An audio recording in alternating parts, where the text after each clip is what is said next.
আপনার এই ভদ্রতার মুখোশের আড়ালে লুকিয়ে আছে একটা ভণ্ডামি। আপনার ভদ্রতার মুখোশের পিছনে লুকিয়ে আছে এক দেশদ্রোহী রয়ের দালাল। আপনার এই ভদ্রতার পিছনে লুকিয়ে আছে একটা হারামজাদা।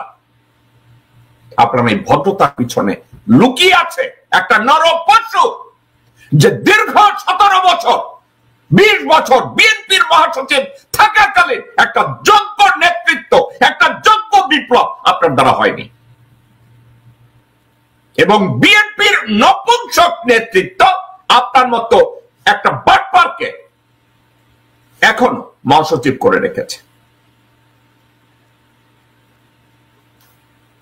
মির্জা ফখরুল যখন আপনার নেতার বিরুদ্ধে আপনি বলেছেন আপনার নাকি ভাই একজন তারেক রহমান, আপনার ভাই নাকি একজন তারেক রহমান, রাইট? তো আপনার ভাইকে যখন এই নপুংসক এই কথাটা বলে আপনি কি করেছিলেন? ওকে, এই কথাটা সত্য অথবা মিথ্যা এর ইনভেস্টিগেট করার দায়িত্ব আপনার। কিন্তু জনাব তারেক রহমানকে যখন ডিফেন্ড করে এই চোর তাজুল, এ তো কোনো সাধারণ মানুষ না, এই চোর তাজুল তো ওই চোর তাজুল যে স্বাধীনতা পদকের স্বর্ণ চুরি করেছিল হাসিনার কাছ থেকে, ওই তাজুল। এখন এই তাজুলের মতো লোক যখন জনাব তারেক রহমান অর্থাৎ মির্জা ফখরুল আপনার দলের নেতাকে এভাবে ডিফেন্ড করে, এভাবে অসম্মান করে, আপনি কি তার কোনো জবাব দিয়েছিলেন নাকি মেনে নিয়েছিলেন যে তারেক রহমানকে যদি ডিফেন্ড করে, তারেক রহমানকে যদি মেরেও ফেলে, আমি মির্জা ফখরুলের কিছু আসে যায় না,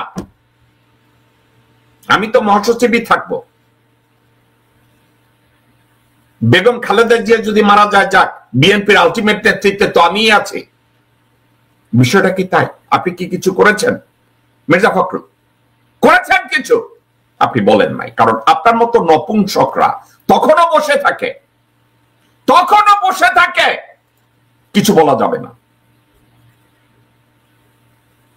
মির্জা ফখরুল, আপনি কি এটার উপরে কোনো মন্তব্য করেছিলেন? এই হেলিকপ্টারে করে জেনারেল ওয়াকার, ভারতের এনএসজির কিছু স্নাইপার শুটার ছিল গণভবনে, তাদের কাজ ছিল হাসিনা যদি কাউকে শুট করতে বলতো গণভবন থেকে তারা বেরিয়ে যেত প্রিপারেশন নিয়ে। ওয়াকার তাদেরকে সাপোর্ট দিয়েছে। আর্মি এভিয়েশনের হেলিকপ্টার ব্যবহার করা হয়েছে আমার দেশের জনগণকে খুন করার জন্য। মির্জা ফখরুল, আপনি কি এটা নিয়ে কথা বলেছেন কখনো? আপনি কি আজ অবধি, 5ই আগস্টের পরে আজ অবধি জেনারেল ওয়াকার সম্পর্কে একবার জনসম্মুখে বলেছেন যে জেনারেল ওয়াকার বিডিআর পিলখানা ম্যাসাকারে আপনি মির্জাফরের ভূমিকা পালন করেছিলেন, আপনার নির্দেশে দেশের জনগণের উপরে গুলি চালানো হয়েছিল, একবারও বলেছেন? আপনি কথায় কথায় বলেন সংস্কার পরে নির্বাচন আগে, সংস্কার আগে নির্বাচন, সংস্কার পরে নির্বাচিত লোকজনরা তারা এটার দায়িত্ব পালন করবে। আপনি কি এটা নিয়ে কথা বলেছেন কখনো? আপনার নির্বাচন, এরা তো আপনি নিজে জানেন না যে গত 53 বছরের রাজনীতিবিদরা কমপ্লিটলি ফেল করেছে বাংলাদেশের সংস্কার করতে? অযোগ্য, অথর্ব, অদূরদর্শী, অসৎ, নীতিহীন ভারতীয় কুত্তার বাচ্চারা গত 53 বছরে বাংলাদেশের কোনো কিছুতে রিফর্ম করতে দেয়নি, এটা আপনি জানেন না? তারপর আপনি বলেন সংস্কারের দরকার নাই, সংস্কারের দরকার নাই। কিন্তু যেই মুহূর্তে সোশ্যাল অ্যাক্টিভিস্টরা সোশ্যাল মিডিয়ায় বিখ্যাত বিখ্যাত সোশ্যাল অ্যাক্টিভিস্টরা আপনার বিরুদ্ধে বলা শুরু করেছে, আমি কিন্তু সোশ্যাল অ্যাক্টিভিস্টও না, আমি কোন জার্নালিস্টও না, আমি কোন বিখ্যাত না, আমি সাধারণ একজন মানুষ। যখন আমরা প্রতিবাদ করা শুরু করলাম, আমি প্রতিবাদ করা শুরু করলাম, তখন আপনি আপনার সুর পাল্টায় দিচ্ছেন। এখন আপনি বলছেন আপনি নাকি এই সংস্কার বাদ দিয়ে নির্বাচন চান না। বিএনপি কখনো বলেনি আগে নির্বাচন পরে সংস্কার, ভুল ব্যাখ্যা দেওয়া হচ্ছে। আপনি এক মুখে আপনি কত কথা বলেন, মুখে আপনি কত কথা বলেন। আপনি বলছেন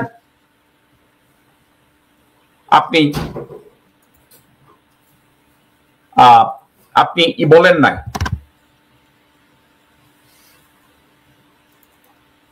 আপনি বলছেন যে আপনি সংস্কারের বিরোধিতা করেন নাই। আপনি এটা বলছেন তো বিএনপি নির্বাচনের কথা বলে নাই সংস্কারের আগে, আপনি এটা বলছেন না?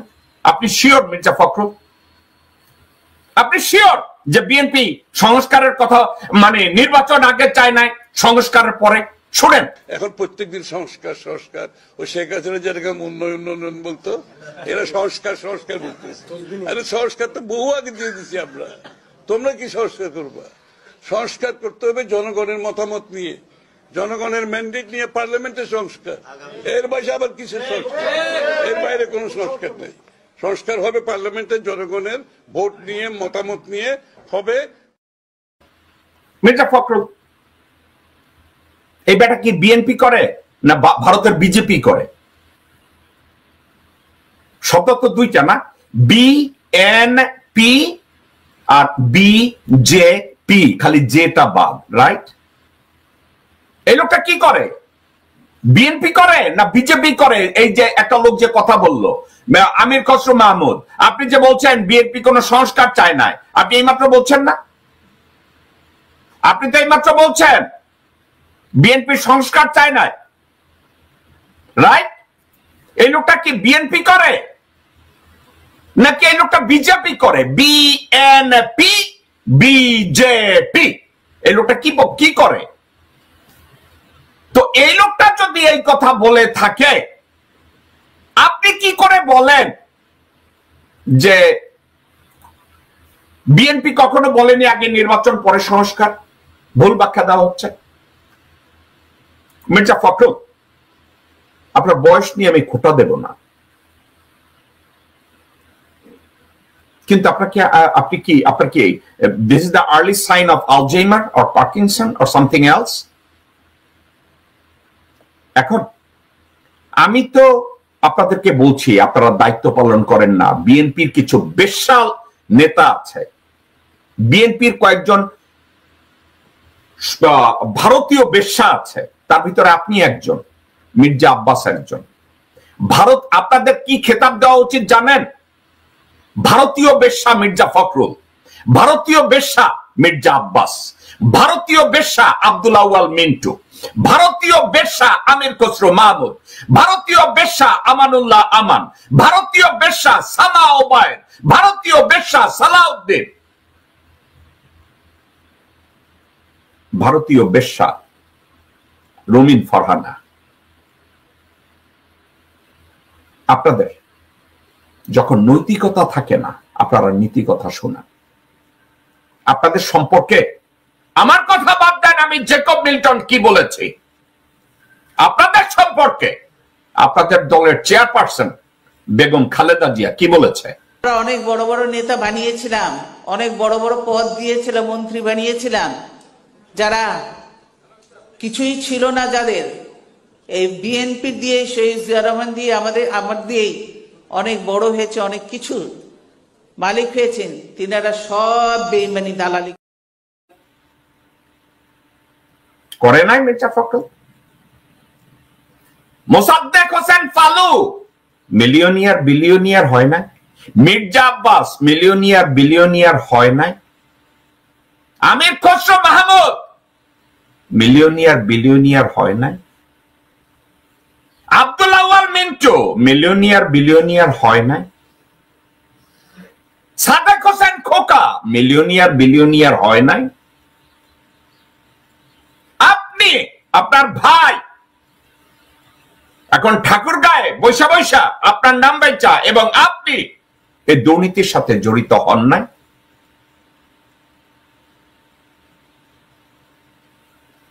এখন আপনারা যদি আমাকে বলেন যে এটা কি ধরনের প্রতিবাদ হইল শুয়োরের বাচ্চা বলার, মির্জা ফখরুল, আপনি যদি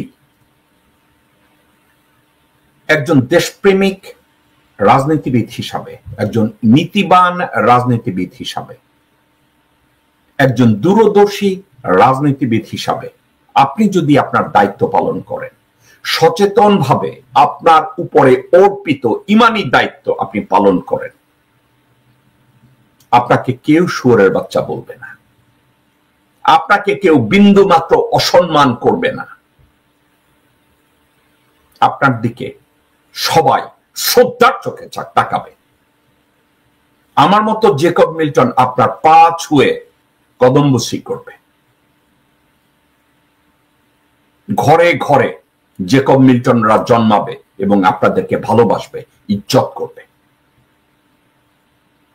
কিন্তু যেই মুহূর্তে আপনার মতো ফ্যাসাদ পরা, মুখোশ পরা শিক্ষিত, মুখোশ পরা দেশপ্রেমিক, মুখোশ পরা রাজনীতিবিদ, মুখোশ পরা খুনি, মুখোশ পরা চোর, মুখোশ পরা ধর্ষক যখন রাজনীতিবিদের ভূমিকায় অবতীর্ণ হবেন, তখনও ঘরে ঘরে জেকব মিল্টন জন্মাবে এবং ওই জেকব মিল্টনরা আপনাকে আর স্যার ডাকবে না, আপনাকে কুত্তার বাচ্চা ডাকবে, আপনাকে শুয়োরের বাচ্চা ডাকবে, আপনাদেরকে ভারতীয় খানকি ডাকবে।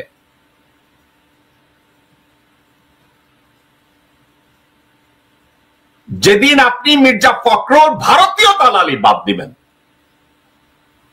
বাংলাদেশের রাজনীতিবিদরা, শুধু আপনি না, রাজনীতিবিদ নামধারী প্রত্যেকটা মানুষ যে যেই ধর্মেরই হোক না কেন, তারা যদি আমার দেশমাতা বাংলাদেশের প্রতি ইমানি দায়িত্ব পালন করে,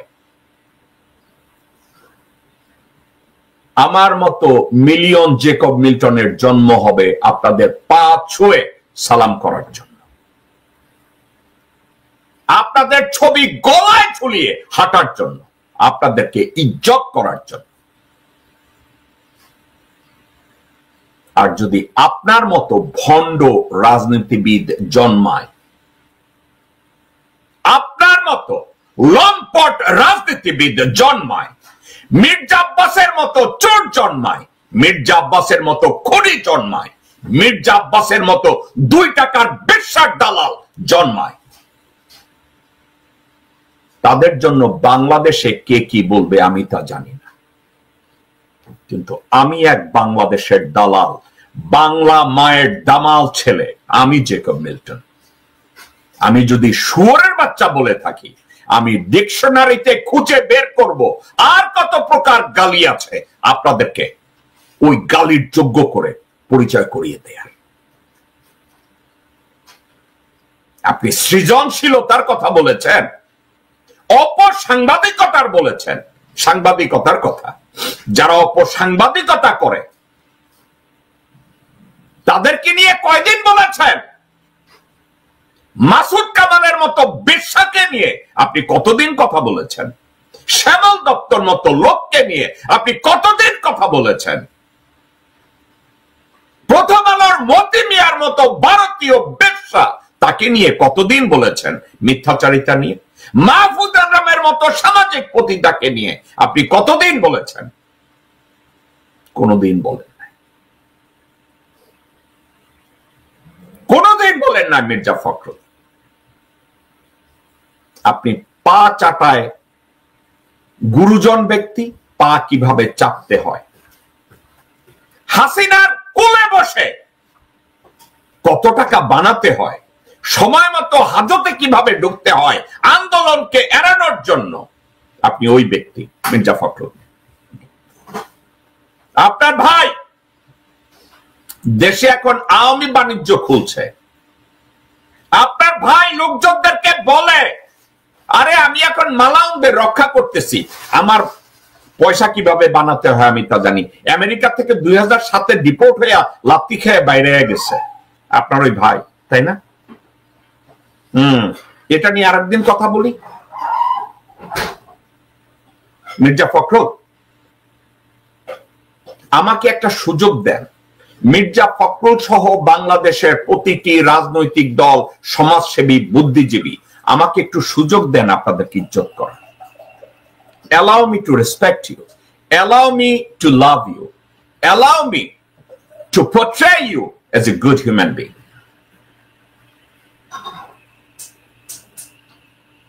Once you become a responsible and a pragmatic leader with the patriotism, once you become successful to act as a patriot and do something for the sake of our motherland, I, Jacob Milton, promise I will pay utmost respect to anyone and everyone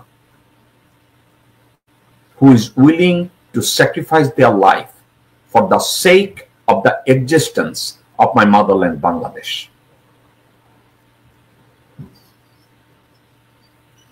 Even if my own family member become involved against the interest of my motherland, Bangladesh, those individuals are not my relative, not my brother, not my sister. There is only one option. We have only one identity. We are Bangladesh. By all means, we have to protect the interest of my motherland, Bangladesh. If anyone goes against the interest of my motherland, Bangladesh, I would call them swine. I would call them a prostitute.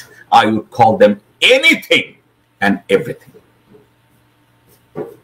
আপনারা যদি আমার গালি পছন্দ না করেন তবে চরিত্রের বদল করুন, দেশকে ভালোবাসুন, দেশের মানুষকে ভালোবাসুন। দর্শকবৃন্দ, এই ছিল আমাদের শো। আগামী শুক্রবার দিন অন্য কোনো বিষয়ে আপনাদের সামনে আমি চেষ্টা করব টাইমলি হাজির হয়ে আমার বাংলা মায়ের পক্ষে কথা বলার জন্য। আপনারা সবাই ভালো থাকুন, সুস্থ থাকুন। আগামী শুক্রবার দিন বাংলাদেশ সময় রাত্র 11টায় আপনাদের সাথে আমার আবার দেখা হবে, কথা হবে। ততক্ষণ পর্যন্ত আপনারা সবাই সুস্থ থাকুন, ভালো থাকুন। আসসালামু আলাইকুম ওয়া রাহমাতুল্লাহি ওয়া বারাকাতুহু।